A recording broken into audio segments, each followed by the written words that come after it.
and this is the reason why a lot of quote unquote educated people do not like Donald Trump. They don't like the idea of Donald Trump because this whole concept of fake news, it went beyond the mainstream media. Because here's what it also did.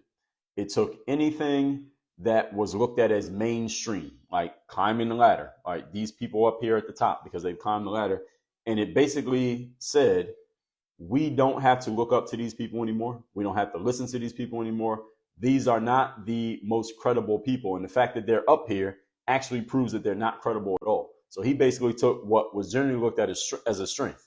Many years in politics was a strength. Being in the mainstream media, being on TV was a strength.